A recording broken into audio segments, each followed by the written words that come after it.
अस्सलाम वालेकुम। Army chief field marshal Asim Munir के दौरा अमेरिका के ऊपर आज बहुत इंडियन मीडिया के अंदर शोर है।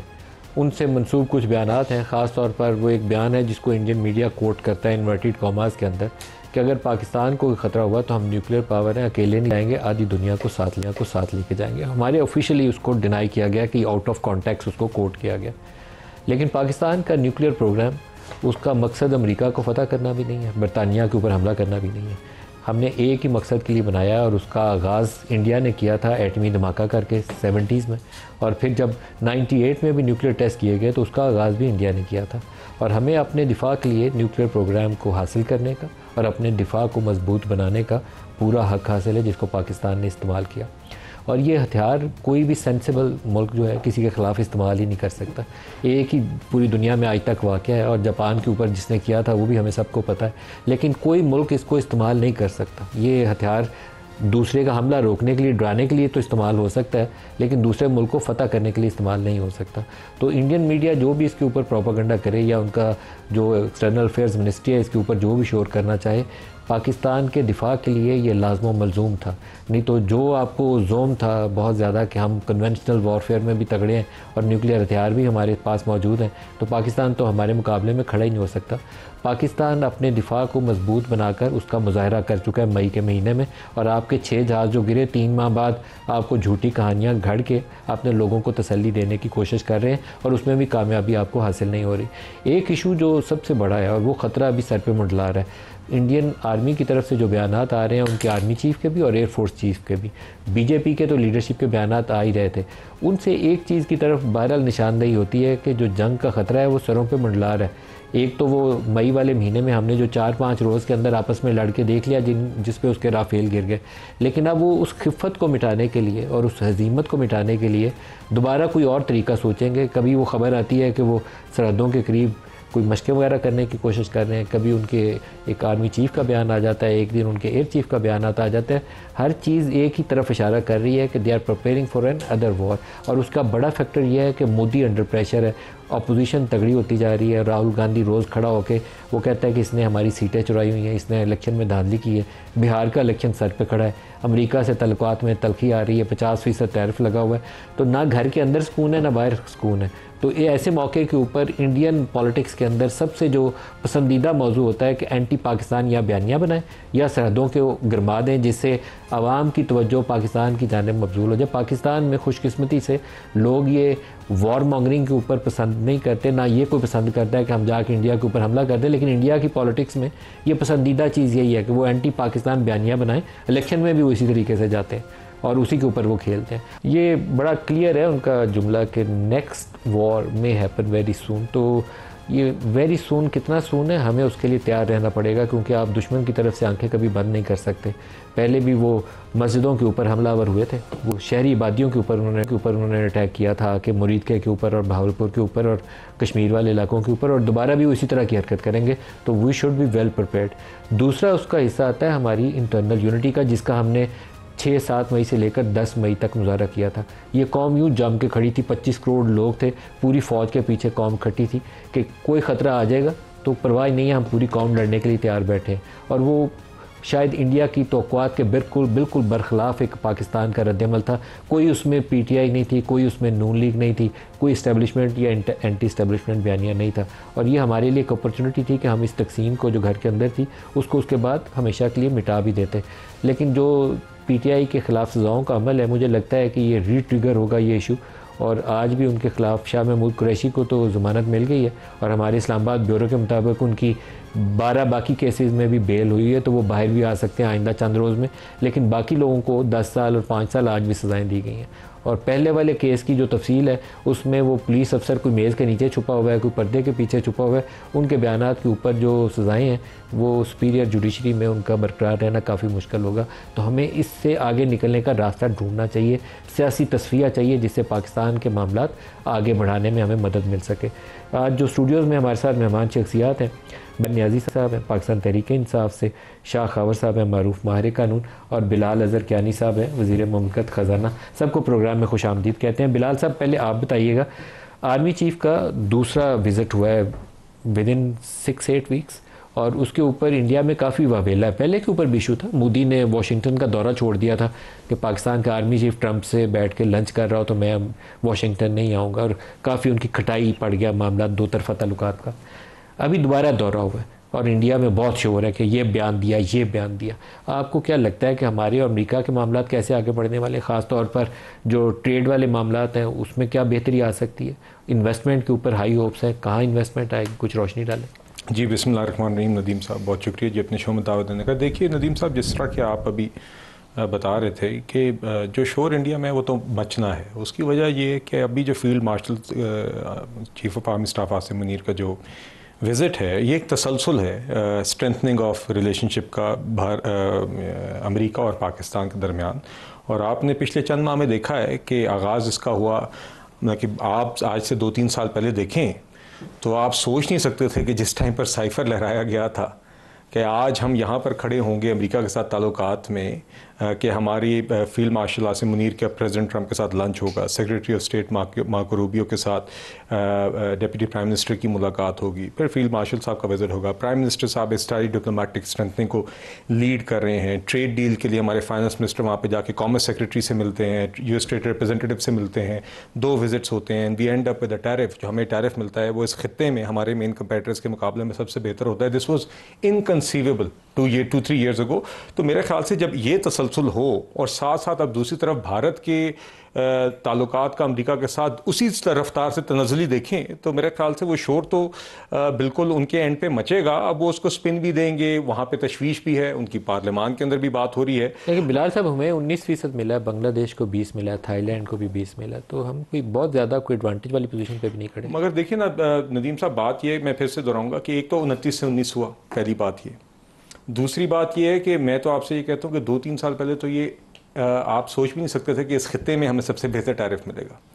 और अभी भी नदीम साहब जो एक अहम बात है, मैं ज़्यादा टेक्निकल तफसीलात में नहीं जाऊँगा, मगर अभी एक ब्रॉड अंडरस्टैंडिंग, एक हेडलाइन टैरिफ तय हुआ है और अभी इसके अंदर जो आगे एग्रीमेंट है जिसके अंदर काफ़ी तफसीलात थ्रैश आउट होनी है वो भी बाकी हैं। तो इंशाल्लाह उसमें मज़ीद तफसीलात सामने आएंगी। मेनली आपका टेक्सटाइल है ना जी, टेक्सटाइल में अगर आपको 4-5% का कुशन मिले तो हमारी जो महंगी एनर्जी और दूसरी कॉस्ट है उसमें कवर हो जाती है। वो आप ना करें तो बांग्लादेश एडवांटेज पे रहता है। ये 2 बड़े फ़र्क है, बाकी कोई बड़ा प्रॉब्लम नहीं है। देखिए एक बात तो है नज़ीम साहब के, इस टैरिफ के बाद आज हम जहाँ पर 2-3 महीने पहले, 6 महीने पहले खड़े थे, उससे तो हम बेहतर पोजीशन में पाकिस्तान आ गए। तो बेहतरी तो यकीनन आई है और खत्ते में रिलेटिवली हमारा बेहतर टैरिफ तो है।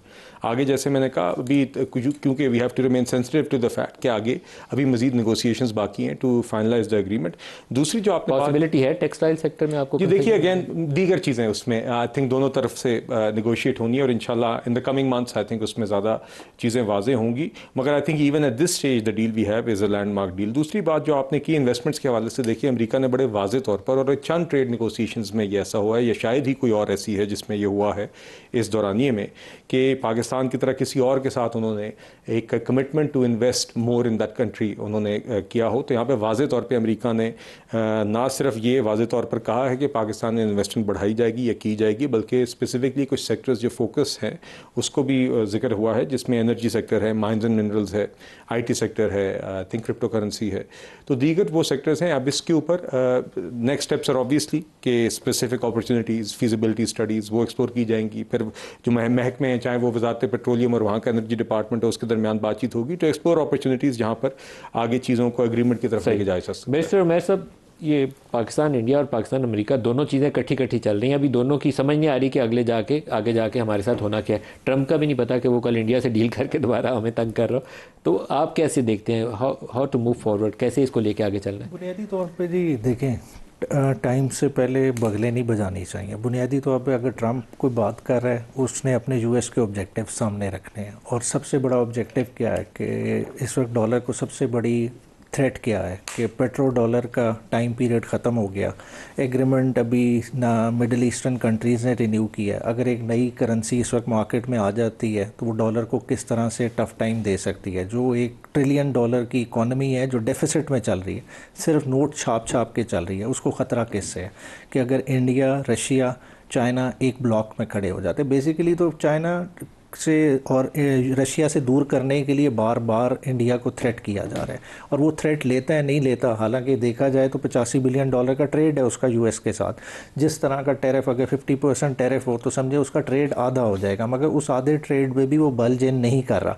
वो दौरा किधर का कर रहा है? वो चाइना जा रहा है, वो रशिया के साथ कर रहा है, क्योंकि वो अपनी इकोनॉमिक सर्वाइवल की तरफ देख रहे हैं। आप खुद देख लें कि उनकी रिफाइनरीज ने इस शॉर्ट पीरियड में कितना कमाया, मतलब 3,000 अरब रुपए की जो उनका रिफाइनरी का ट्रेड था वो 80-80 हज़ार अरब रुपए इंडियन रुपए पे चला गया। रूसी तेल मंगवा के रिफाइन करके यूरोप को बेच रहे हैं। हाँ जी, मगर अब देखें ओवरऑल हमने को खाने तो नहीं खाने ना, बुनियादी तौर पे हम क्या ले रहे हैं? क्या एप्पल पाकिस्तान में आ रहा है? क्या दुनिया का हम हब बनने जा रहे हैं? देखें मिनरल्स तो हम पहले भी बेचते रहे। अगर आप देखें रॉ फॉर्म में मिनरल्स बेचने में ना बलूचिस्तान का फ़ायदा है ना पाकिस्तान का फ़ायदा है। आपको फ़ायदा किस में है? वैल्यू एडिशन में। वैल्यू एडिशन में तब फ़ायदा है कि जब यही प्लांट्स पाकिस्तान में लगें, पाकिस्तान में रॉ फॉर्म में क्रोमाइड ना जाए, क्रोमाइड कन्वर्ट हुए इनटू स्टील, तो फिर पाकिस्तान का फ़ायदा है कि हमारा इंपोर्ट बिल भी कम होगा और उस तरफ जाएंगे। बुनियादी तौर पर उस तरफ कोई नहीं सोच रहा। हम शॉर्ट टर्म मेजर्स सोच रहे हैं। हम सोच रहे हैं कि हमें IMF की तरफ से रिलैक्सेशन मिल जाएगी। पाकिस्तान इस वक्त अगर लंबी फ़्लाइट लेनी है तो उसके लिए लंबा सोचना पड़ेगा, और यही टाइम है कि आप टेंजिबल लें। ये आप कहें कि हमने 19% ले लिया तो 19% टैरिफ कुछ भी नहीं है। बुनियादी तौर पे देखें आप टेक्सटाइल बेच कितनी रहे हैं? आपका टोटल टेक्सटाइल का एक्सपोर्ट जो है वो 13 से 14 बिलियन डॉलर का है। आपके पास अपनी तो कॉटन ही नहीं है। पिछले साल आपने 5 बिलियन की रॉ कॉटन इंपोर्ट करके 14 बिलियन डॉलर का ट्रेड किया है, तो आप कितना कोई इससे फ़ायदा उठा लेंगे? इंपोर्ट करनी है कॉटन, तो यहाँ हमारी तबाह उससे फ़ायदा क्या उठाएं? तबाह कर दी। शाह खबर साहब, जो इंडिया वाला मामला है वो आपको कहाँ जाता नजर आता है? देखिए, एक तो वैसे मैं जो अभी डिस्कशन जारी है कि अमेरिका के साथ हमारे ताल्लुकात और इस तरह, मैं समझता हूँ कि ओवरऑल मैं देखूँ तो अगर इसका हम वसी जायज़ा लें तो पाकिस्तान ने बड़ा गेन किया है, डिप्लोमेटिकली भी बड़ा गेन किया है। जो रीजन में पाकिस्तान की एक अहमियत है हम ये समझ रहे थे, और आम तासर यही था कि शायद डोनाल्ड ट्रंप जब आएंगे तो वो पाकिस्तान को ज़्यादा स्क्वीज़ करेंगे और शायद भारत को जो है वो रवायती तौर पर ज़्यादा एक एडवांटेजियस पोजीशन में ले जाएंगे। तो वो मैं समझता हूँ कि भारत के लिए एक बहुत बड़ा धचका है, और हमारी डिप्लोमेसी, और मैं समझता हूँ कि वो बड़ी कामयाब रही है कि हमने एक साइड पे चाइना के साथ भी ताल्लुकात को ठीक रखा है, और अमेरिका के साथ भी हमारे डिप्लोमेटिक रिलेशंस और इकनॉमिक भी बड़े अच्छे जा रहे हैं, और उसके साथ साथ हमने जो हमसाया मुल्क ईरान था जिसके साथ भी हमारी काफ़ी जो है वो मामलात इतने अच्छे नहीं चल रहे थे, वो भी काफ़ी स्ट्रीमलाइन हुआ है। तो मैं समझता हूँ कि ओवरऑल एक अच्छा पाकिस्तान की पोजीशन बहुत अच्छी बेहतर हुई है, और आइंदा भी मुझे उम्मीद है कि इकनॉमिकली भी बेहतर होगी। जहाँ तक इंडिया का ताल्लुक है, जैसे भी आपने इब्तदाइये में कहा कि उनकी चीफ ऑफ आर्मी स्टाफ ने जिस तरीके से एक अंदिया दिया है कि हम दोबारा वॉर कर सकते हैं, तो मैं समझता हूँ कि इसके लिए हमारी आर्म फोर्सेस, हमारी गवर्नमेंट, हमारे सारे इदारे जो हैं वो बिल्कुल उसके लिए तैयार हैं, और उन्होंने बिल्कुल इस चीज़ की तैयारी की हुई है। और किसी किस्म का भी इंडियन एडवेंचर है उसके लिए वो भरपूर तरीके से तैयार है। हमारी एयरफोर्स भी, हमारी मुसल्लह अफवाज भी, नेवी भी, हमारी इंटेलिजेंस एजेंसी। जैसे आपने कहा सफारती हाथ पे हमें कामयाबी हासिल हुई है। एक हमने लास्ट टाइम जो इंडिया के साथ जंग हुई उसके बाद हमने वफूद भेजे थे पूरी दुनिया में, वो जंग के बाद भेजे थे। मुझे ख्याल आता है कि हमें ये जंग से पहले अभी भेजने चाहिए, और जो वॉर मॉन्गरिंग उधर से हो रही है अभी जाके हमें जो वर्ल्ड कैपिटल्स है उनको इंगेज करना चाहिए कि दोबारा प्रिपरेशन हो रही है। मेरा ख्याल है कि इस पे बिल्कुल डिप्लोमेटिकली और इंगेज करना चाहिए, और मेरे हमारे जो है वफूद वाकई जाएं, जो वो कंट्रीज जो कि मैटर करते हैं उधर जाके फिर उनको ये थोड़ा सा एहसास दिलाएं कि ये उधर से कोई एडवेंचर हो सकता है। और अगर इंडिया ने कोई ऐसा एडवेंचर हुआ तो वो न सिर्फ इस खत्े में बल्कि हम दोनों ममालिक जो हैं वो एटमी कुव्वतें हैं, तो वो पूरे दुनिया का जो है वो अमन ख़तरे में पड़ सकता है, और उनको इस चीज़ का जो है इंडिया को रियलाइज़ करवाना चाहिए। बिलाल साहब, आपके ख्याल में ये कोई मुनासिब बात है कि इस वक्त हम वर्ल्ड कैपिटल्स को, वाशिंगटन को, लंदन को, बीजिंग को, सारों को इंगेज करें और उनको बावर करवाएं कि ये सूरत हाल बन रही है? जी नदीम साहब, इसमें दो बातें। सबसे पहले just to add to what was just said कि आपकी जो डिप्लोमेटिक स्ट्रेंथनिंग है वो सिर्फ अमेरिका के साथ नहीं, एक ही वक्त में आपने देखा कि across the board with all the strategic partners, आपने पिछली 3-4 माह में सबको इंडिविजुअली आप देखें तो हर जगह पे हमने स्ट्रेंथनिंग की, चाहे वो चाइना है, चाहे वो ईरान है, चाहे वो सऊदी अरेबिया है, चाहे वो टर्की है, मिडिल ईस्टर्न कंट्रीज़ हैं, यूएई और कतर को आप देखें, सेंट्रल एशियन स्टेट्स देखें, अजरबैजान को आप देखें, इवन रशिया को आप देखें। सर्गेई लैवरोव से जाके फातमी साहब की मुलाकात हुई, अभी रिसेंटली स्टील मिल्स के ऊपर भी हमारी बातचीत हुई। In at all various levels, all part relationships that are important to us, हमारे लिए बतौर एक रियासत, उस सब में एक वक्त में हमने स्ट्रेंथनिंग की है और यकीनन उसमें जो हमारी जंग की जीत है उसका बड़ा किरदार है। मगर इसकी मुझे नहीं याद पड़ता कि एक वक्त में हमने इस तरीके से हमने इंश्योर किया कि जीरो सम गेम नहीं है, कि आपने एक तरफ आपने ताल्लुकात बेहतर किए, दूसरी तरफ खराब हो गए। मेजर टर्निंग पॉइंट आपका था जब आपने 6 राफेल उनके 6 जहाज गिराए हैं। यकीनन जी, तो आपकी मिडिल ईस्ट में भी एक्सेप्टेंस बढ़ गई, आपकी स्टैंडिंग भी बढ़ गई। मगर देखिए जी, हमने उस दौरान भी, उस जंग के दौरान भी अपने आप को जिस तरह कंडक्ट किया बतौर रियासत, डिप्लोमेटिकली भी एंड इवन मीडिया भी, आई थिंक जिस तरह का हमारी तरफ कोई हाइपरबोल नहीं था, जिम्मेदाराना रिस्ट्रेंट जुबान थी, जंग जीते हुए भी, और हमने जो जंग के अंदर भी इंटरनेशनल लॉज को अबाइड भी किया और जंग भी जीती। हाँ, तो मेरे ख्याल से जी उसका हमें आज तक तसलसल जारी है। जो बात अभी और अमेरिका की मैं ज़रूर कहना चाहूँगा कि ट्रेड डील की अहमियत ये है कि आपकी वो सिंगल लार्जेस्ट एक्सपोर्ट डेस्टिनेशन है। पिछले माली साल में 32 अरब डॉलर की आपकी एक्सपोर्ट्स हुई हैं, तो उसमें से 6 अरब डॉलर अमेरिका गई थी। और आपकी अगर वाहिद कोई मुल्क है जिधर आपकी एक्सपोर्ट सबसे ज़्यादा है तो वो अमेरिका है। तो इसीलिए इसकी यकीनन अहमियत है और मुझे लगता है इस टैरिफ से यकीनन फ़ायदा होगा। आगे भी जिस तरह मैंने कहा कि जो एग्रीमेंट है वो आगे कमिंग मंथ्स में मज़ीद वो फाइन ट्यून होगी, फाइनलाइज होगी। जो बात अभी शाखावर साहब कर रहे थे और जो आप कर रहे हैं, देखिए सर, मेरा ये ख्याल है कि वफूद को भेजने के ऊपर जायज़ा लिया जा सकता है। मगर आई वुड लाइक टू से कि अगर आप देखें गौर से, और मैं आपको सजेस्ट करूंगा कि आप आगे इसका जायज़ा ज़रूर लें आइंदा दिनों में। बेशक डिप्लोमेटिक जो हमारी इंगेजमेंट है वो इसका एक तसलसल जारी रहा है। अभी भी आप डार साहब को देखिए, डिप्टी प्राइम मिनिस्टर साहब को देखिए, वो कभी ऑन द फ़ोन, अभी भी उनकी ना सिर्फ secretary of state Marco Rubio से मुलाकात हुई, वापस आके उनकी फिर से बात भी हुई। अभी टर्किश फॉरेन मिनिस्टर के साथ थे, इरानियन सदर भी यहाँ पर आए हुए थे। तो हमारी एक इंगेजमेंट एट वेरियस लेवल्स, चाहे वो प्राइम मिनिस्टर साहब हैं, फील्ड मार्शल हैं, डिप्टी प्राइम मिनिस्टर हैं, एक कॉन्स्टेंट इंगेजमेंट स्टेट की जारी है, वे they are keeping all of our partners informed on the state, और कॉन्स्टेंटली वो इंगेजमेंट जारी है। मगर आइंदा अगर मेरे ख्याल से ज़रूरत आती है टू सप्लीमेंट these efforts, वफूद को भेजे जाने पर जायजा लेने में कोई हर्ज नहीं है। ब्रेक ले लेंगे, हमारे साथ रहिए।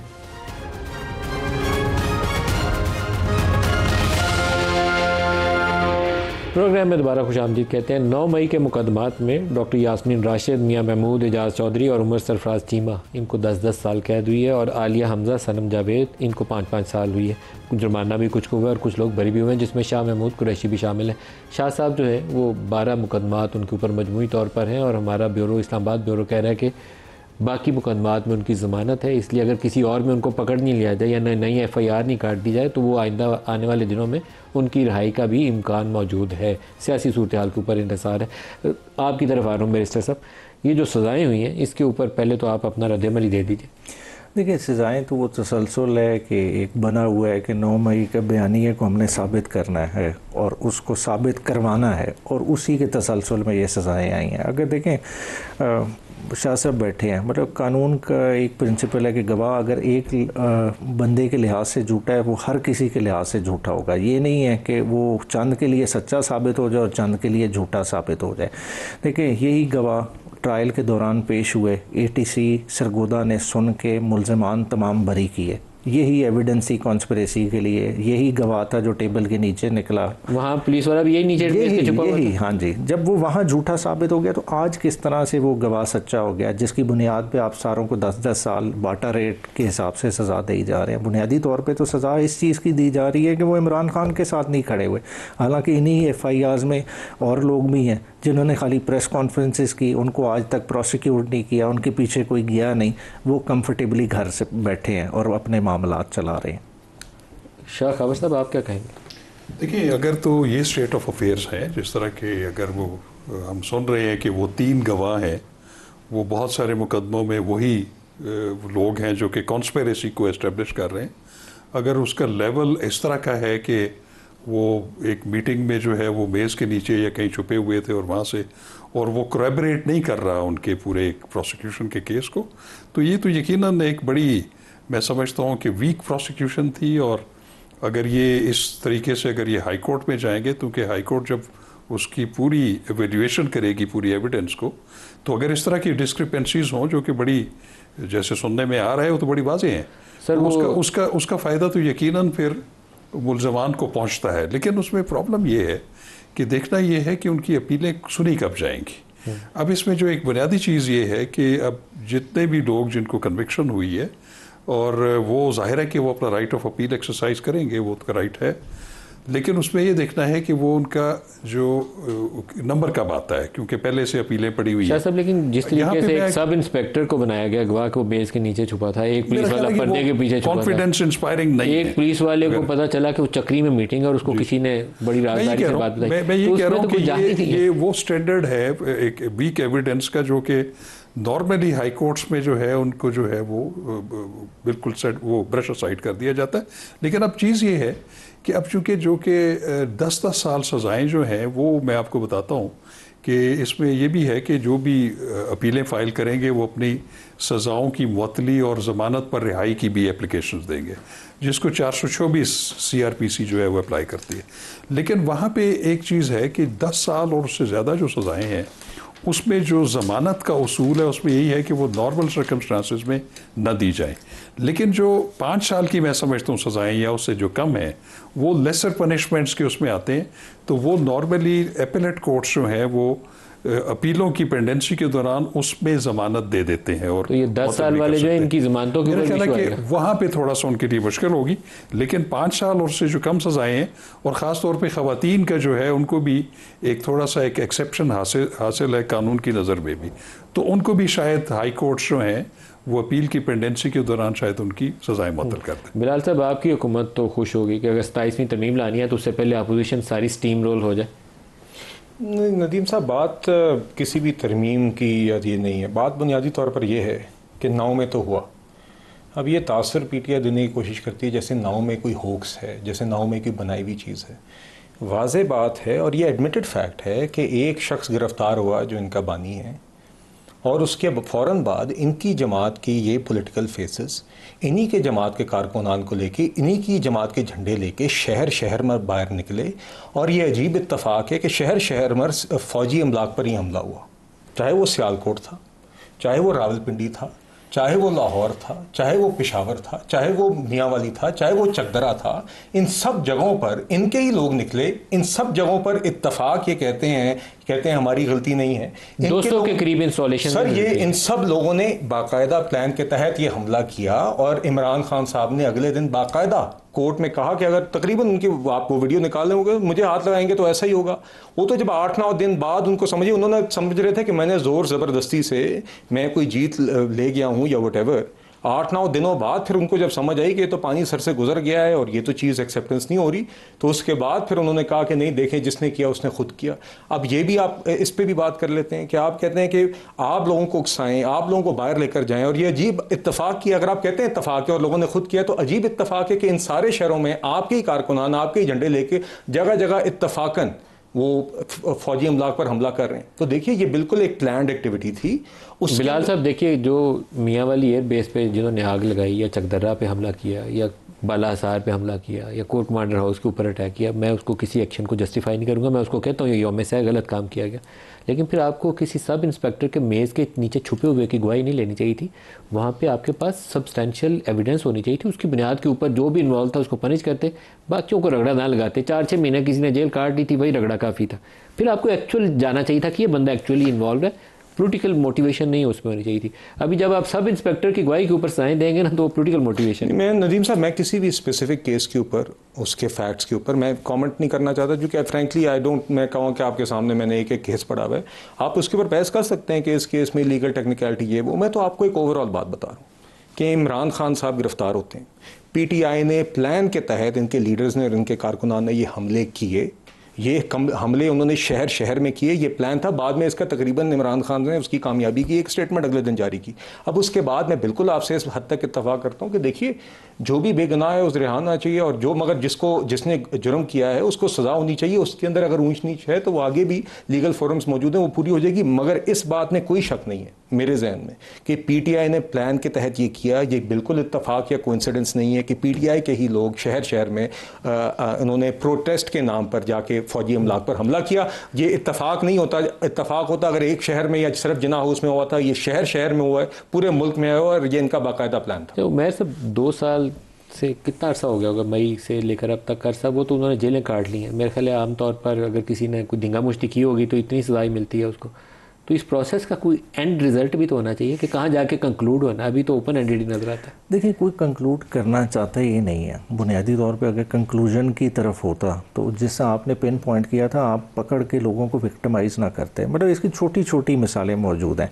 इमरान खान की टीम में गार्ड है बंदा हाफिज़ अरशद, वो उस दिन मौजूद था। बनी गाला ज़मान पार्क से निकला, दुआ करा के खान साहब जहाँ से अरेस्ट हुए उठाए गए, वो वहाँ पे मौजूद। उसे आज सज़ा दी है 10 साल। किस कानून कायदे के तहत दी है? अफजाल अजीम पहाड़ एक वकील है, उसे इससे पिछले राउंड में 10 साल सज़ा दी। वो उस दिन 9 मई को इमरान खान साहब के साथ मौजूद था। 9 मई से लेके 12 मई तक, जब तक खान साहब रिहा नहीं हुए, वो यहीं रहा। आपने किस कानून कायदे के तहत सज़ा दी? जरताज गुल थी डीजी खान, आपने फैसलाबाद में उसको सज़ा कर दिया। मतलब हर किसी का एक एक का केस उठा के देख लें। देखें, अगर वो मकसद होता ना कि जी एक इवेंट हुआ, हमने सज़ा दी है, ठीक है, किसी ने तोड़ फोड़ की है, जलाओ घिराव किया, उसको सज़ा दें, तो क्यों नहीं वो फुटेजेस बाहर लाई गई? कौन से लोग थे? देखें, अगर एक कहते हैं ना बयानिया बनाया जाता है कि कोर कमांडर हाउस के पहले से ही दरवाजे खुले हुए थे, पहले ही तोड़ फोड़ थी, अगर ये बयानिया गलत है तो आप अंदर के कैमरे की फुटेजेस ले आए, दिखाने में क्या मसला है? मगर नहीं दिखाई जाती। खान साहब बार बार इस चीज़ को क्यों करते हैं? उस दिन वो निकले हैं, 9 से पहले उनकी क्या स्टेटमेंट है कि मुझे पता है आपने गिरफ्तार करना है, अगर गिरफ्तार करना है, कोई वारंट है, मुझे दिखा दें। कोई गिरफ्तारी को अवॉइड करने की कोशिश नहीं। सब 200 जगहों पे जहाँ अटैक हुआ है, आपके लोग तो वहाँ थे, गए ना वहाँ। तो ये प्रोटेस्ट को तो कोई भी नहीं डिनाई कर रहा। प्रोटेस्ट का तरीकाकार ये वायरल नहीं होता। 100% देखें, लॉ जिसको आज मैं भी आपके शो पे बैठ के कह रहा हूँ, जिसने लॉ को हाथ में लिया है, किसी ने किसी चीज़ को जलाया है, किया है, उसको करें, मगर उसका आसान हल है। इस मॉडर्न टेक्नोलॉजी के दौर में हम क्यों फुटेजेस सर, ये एक बहुत बड़ा सियासी तनाज़ा है। जो कुछ उस दिन हुआ नहीं होना चाहिए था, लेकिन इस सियासी तनाज़े को कहीं से हमने समेटना भी तो है। कितनी देर इसको खोलते जाएंगे? देखिए नदीम साहब, मैं आपको एक सीधी सी बात बताऊं। अब मेरे साथ बैरिस्टर न्याजी बैठे हुए हैं, ये बड़ी माशाल्लाह हमेशा बड़ी उन्होंने नपी तुली और बड़ा अच्छी गुफ्तगू भी करते हैं। इनको मैं पार्लियामेंट में भी सुनता हूं और इसी तरह मिनिस्टर साहब को भी। मैं ये समझता हूं कि जो सीनियर एलिमेंट्स हैं पॉलिटिकल पार्टीज़ में, उनको थोड़ा आगे आना चाहिए ताकि ये जो हीटेड माहौल है उसको थोड़ा सा कम किया जाए। और देखिए, ये सारे मामला पॉलिटिकल इश्यूज़ हैं, इसमें ठीक है, मैं ये समझता हूँ कि जो 9 मई के वाक़यात हैं वो पीटीआई के लिए एक बहुत बड़ा एक स्टिग्मा है और वो उनको हॉन्ट करती रहेगी। लेकिन चीज़ें ऐसी नहीं होती। आप अपने रवैयों से चीज़ों को बेहतर कर सकते हैं। मैं समझता हूँ कि रवैयों को बेहतर करने की ज़रूरत है ताकि मामला थोड़े से जो है वो आगे बढ़े हैं और मुफाहमत हो। दूसरी चीज़ जो अभी आप बात कर रहे हैं ना कि जो सज़ाएँ हुई हैं, उसमें 2 सेट्स हैं एक्यूज के। एक वो हैं जो कि मौके से पकड़े गए, जिनकी सीसीटीवी रिकॉर्डिंग्स हैं या फुटेजेस हैं, जिनको फोरेंसिकली एस्टेब्लिश करके साबित कर दिया गया है।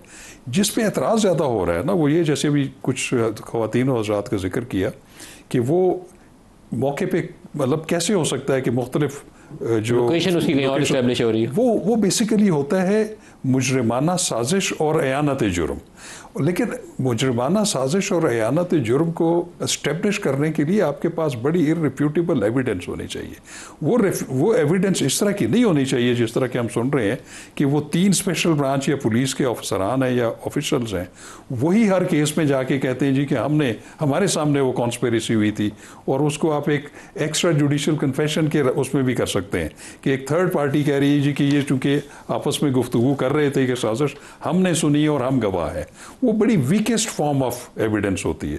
तो जहाँ तक कि वो लोग जो कि जिनकी सीसीटीवी फुटेजेस हैं, जिनकी मौजूदगी उधर नज़र आ रही है, उसमें अभी हालिया तौर पे सुप्रीम कोर्ट ऑफ पाकिस्तान ने एक बड़ी जजमेंट दी है नूर मुकद्दम केस में। उसमें उन्होंने जो रिकॉर्डिंग्स हैं और ख़ास तौर पे सीसीटीवी रिकॉर्डिंग्स, अगर वो वाकई उसमें टेम्परिंग नहीं हुई है, उसका फोरेंसिक जो है वो हुआ हुआ है, तजिया हुआ हुआ है और पॉजिटिव आया हुआ है, दैट इज सफिशिएंट। उसके लिए आपको किसी झूठे गवाह को गढ़ने की ज़रूरत ही नहीं है। एडमिसिबल एविडेंस है। उसको उन्होंने कहा है कि ये साइलेंट एविडेंस है।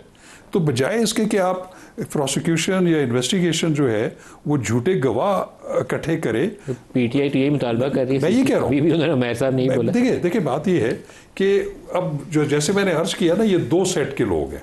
एक वो लोग हैं जो कि मौके पे उनकी मौजूदगी नज़र आ रही है, उनको सजाएं हुई में। साजिश मुजरिमाना जो होती है या अयानत या जो कॉन्स्पिरेसी होती है, अबेटमेंट और कॉन्स्पिरेसी भी, तो उसको इस्टेब्लिश करने के लिए मैं समझता हूँ कि ये जो तरीक़ाकार जो प्रोसिक्यूशन ने जो ये कह रहे हैं वो बड़ी मजे की है, वो मेरा ख्याल है काफ़ी मुज़क्का खेज़ है। चक्री में एक मीटिंग हो रही थी तो वो पुलिस वाले का मुझे पता चला एक बाखबर जरिए से ना, मतलब हम अपने रिपोर्टर की ऐसी खबर नहीं मानते जिसमें बिल्कुल ही सर पैर ना जिसको, तो वहाँ से सजाएं होना तो सर बड़ा क्वेश्चनेबल है। सर शाह महमूद कुरैशी साहब इन्होंने कहा सेनर एलिमेंट्स को इंगेज करना चाहिए, आगे लाना चाहिए। शाह साहब हो सकता है कि वो इस पोजीशन में हो कि वो आवाज़ बन सके पार्टी की मामलात के लिए, कोई मिडिल ग्राउंड स्ट्राइक करने के लिए। पहली बात तो ये जी, देखिए मैंने आपसे पहले कहा कि किसी भी जुर्म के अंदर जो शख्स बेगुनाह हो वो तो रिहा होना चाहिए, और जो गुनाह जिसने किया हुआ है उसको सज़ा होनी चाहिए। मगर मैं ये ज़रूर कहना चाहूँगा साथ साथ, मुझे थोड़ा बहुत याद आता है हम अपोजिशन में थे तो किस तरह के केसेस इमरान खान से साहब ने ना सिर्फ ओवरसी करवाए, किस तरह की थानेदारी उन्होंने ओवरसी की बतौर मुसल्लत शुदा वज़ीर आज़म, मगर किस तरह के भोंडे और भयानक केसेस उन्होंने। आप राना सनाउल्लाह साहब की एक मिसाल ले लीजिए। बहरहाल तो इसलिए जब वो इस तरह के मुतालबे आते हैं तो मुझे फिर थोड़ी सी वो पुरानी याद भी आती है। मगर दूसरी बात जो है नदीम साहब, देखिए आप कहते हैं ना, मैं बिल्कुल शाह साहब की बात से I understand where he is coming from. हम असेंबली के अंदर उमैर साहब हैं, दीगर और साथी, हम उनके साथ PTI के across the aisle standing committees के अंदर और जगहों पर कौमी इशूज़ के ऊपर एक इंगेजमेंट होती है जिस तरह होनी चाहिए। मगर आज भी बदकिस्मती से आई डोंट थिंक, सच्ची बात है, उमैर साहब represents PTI even today. I will tell you who does represent PTI। आज PTI आज भी उसकी नुमाइंदगी अली अमीन गंडापुर कर रहे हैं, जो आज से 3 हफ्ते कबल ही तकरीबन ऐसे अल्फाज उन्होंने प्रेस कॉन्फ्रेंस में हमारी अफवाज के मतलब अदा किए जो भारत करता है, जो मोदी करता है। उनने ऐसे अल्फाज अदा किए जो मैं आपको गुजारिश भी नहीं कर सकता कि आप फिर से प्ले करें। वो CM है KP के, उनके अल्फाज को आज भारत FATF के मुकदमे के, अपने मुकदमे के लिए उनके अल्फाज को कोट कर रहा है। और आज भी वो शख्स CM KP है, आज भी वो अफवाज और दहशत गर्दी के मतलब वो अल्फाज इस्तेमाल करते हैं। तो मुझे तो वो change of mind set at the decision making level, at the core level नहीं नज़र आता। हाँ, आपने पिछले 1 साल के अंदर, चाहे वो फ़िलिस्तीन की ऑल पार्टीज कॉन्फ्रेंस थी, स्पीकर साहब की क़यादत के अंदर जो मुज़ाकरात शुरू हुए थे, जाफर एक्सप्रेस के हमले के बाद इन सिक्योरिटी ब्रीफिंग थी इन कैमरा, पहलगाम वाक़े के बाद जब हमें पता था भारत ने इजारियत करनी, एक सिक्योरिटी ब्रीफिंग हुई थी, बार बार PTI नहीं आई, ये उठ के गई। तो देखिए अब हम इससे ज़्यादा तो नहीं किसी की तरफ हाथ बढ़ाया जा सकता। आपको भी कहीं ना कहीं अपना माइंडसेट और ये रवैया। मैं सब शाह महमूद कुरैशी साहब क्या वो एक सेंट्रल रोल प्ले कर सकते हैं? देखिए, शाह महमूद कुरैशी साहब का जितना बड़ा कद काठ है, मैं समझता हूँ कि पार्टी को बड़ी अशद ज़रूरत है इस तरह के एलिमेंट्स की बाहर। बुनियादी तौर पे अभी जो रीसेंट कन्विक्शंस हुई हैं, तो अगर देखें इमरान खान साहब की तो कमी थी, मगर जो पिछले 1.5 साल से एक केडस चला रहा था उसको तकरीबन जो है ना दौड़ा दी है, 10-10 साल सजाएँ दे के उन्हें एक्टिव पॉलिटिक्स से आउट कर लिया। तो शाह साहब आ जाते हैं, वो अच्छा एक तो ना सिर्फ ब्रिज का काम करेंगे, मैं समझता हूँ कि मुख्तलिफ जगहों पे पॉलिसी इंगेजमेंट में वो हेल्पफुल होंगे। मामला फहमी होती है ना शाह खबर साहब, आपसे भी क्लोजिंग रिमार्क कर लूँ। मामला फहमी बहरहाल इस मौके पे चाहिए, वो नज़र नहीं आ रही। चाहिए, मेरा ख्याल है इसकी ज़रूरत है। वो कहते हैं ना कि दिलों की उलझनें बढ़ती रहेगी अगर कुछ मशवरे बाहम ना होंगे, और बाहम जो अच्छे लोग हैं, जो कि मुनासिब लोग हैं, जो कि ज़रा मयाना रवि रखते हैं, मेरा ख्याल है कि PTI को भी उनको सामने लाना चाहिए ताकि मामलात पैचअप हों और हम आगे निकल जाए। बहुत शुक्रिया आपका शाह खबर साहब, बिलाल अज़हर कियानी साहब और बैरिस्टर उमैर नियाज़ी साहब। आज के प्रोग्राम से इतना ही, इजाज़त दीजिए। अल्लाह हाफ़िज़।